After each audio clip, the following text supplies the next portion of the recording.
রাজনৈতিক অস্থিরতায় দেশের ক্ষুদ্র ও মাঝারি ব্যবসায়ী এবং শিল্পোদ্যোক্তারা রয়েছেন উদ্বেগ আর উৎকণ্ঠায়। দেশি বিদেশি বিনিয়োগে খরা দুশ্চিন্তা আরও বাড়িয়ে দিচ্ছে। নতুন কর্মসংস্থানেও রয়েছে শঙ্কা। আর এসবের প্রভাবে অর্থনীতির প্রায় সব সূচকেই দেখা দিয়েছে নিম্নমুখী প্রবণতা। বিশ্লেষকরা বলছেন, এমন দশা কাটাতে নির্বাচিত সরকারের কোনো বিকল্প নেই। বিস্তারিত রিয়াজ সুমনের প্রতিবেদনে। রাজধানীর পান্থপথে হোসনিয়ারা বেগমের ভাতের দোকান। খেতে আসেন স্বল্প আয়ের শ্রমজীবী মানুষ। জুলাই আন্দোলনের সময় তার দোকান বন্ধ ছিল প্রায় 2 মাস। এখন আবারও পুরোদমে চলছে বেচাকেনা। তবে ফের দুশ্চিন্তা দানা বেঁধেছে তার মনে। নানামুখী রাজনৈতিক অস্থিরতায় তাই তো হোসনিয়ারার কপালে চিন্তার ভাঁজ। কারণ রাজপথ গরম হয়ে উঠলে বন্ধ হয়ে যায় তার বেচাকেনা। আবার যদি এরকম কিছু হয় তাহলে তো আমরা ক্ষতিগ্রস্ত হইব। একই শঙ্কায় দিন কাটছে রাজধানীর অনেক ক্ষুদ্র ব্যবসায়ীদেরও। পদ্মা সেতু, মেট্রো রেল এবং এলিভেটেড এক্সপ্রেসওয়ে নির্মাণের গর্বিত অংশীদার বসুন্ধরা সিমেন্ট। আমাদের প্রতিদিন আয় করে প্রতিদিন খাইতে হয়, কিন্তু এরপরে আমরা যদি দোকান বন্ধ রাখি তাহলে আমরা খাবো কি করে? লকডাউন শাটডাউন এগুলো আমরা চাই না। চাইলে আমাদের ব্যবসার অনেক ক্ষতি হয়। দেশে একটা শান্তিপূর্ণ অবস্থা বিরাজ করুক।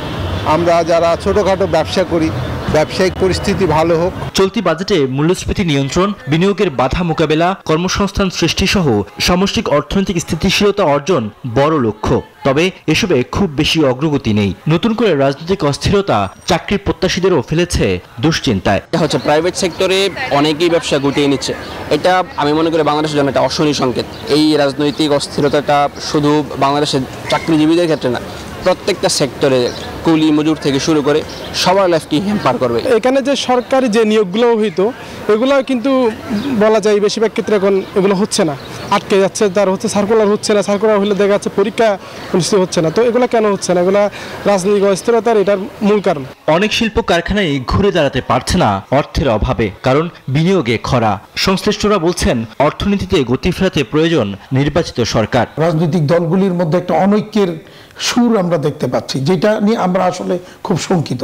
কোনো ইনভেস্টর কিন্তু আপনি দেখেন এই সময় কিন্তু কোনো ইনভেস্টর কোনোভাবেই আসতে চায় নাই বা চাচ্ছে না। এই পরিস্থিতিটা কাটানোর জন্য একমাত্র রাস্তা হলো রাজনৈতিক দলগুলির মধ্যে একটা ঐক্যের জায়গা তৈরি হইতে হবে এবং সবাই মিলে একটা গ্রহণযোগ্য নির্বাচনের দিকে যেতে হবে। শান্তিপূর্ণভাবে যদি জাতীয় নির্বাচন হয় সেই দিকে আসলে সরকারের মূল মনোযোগটা থাকা উচিত।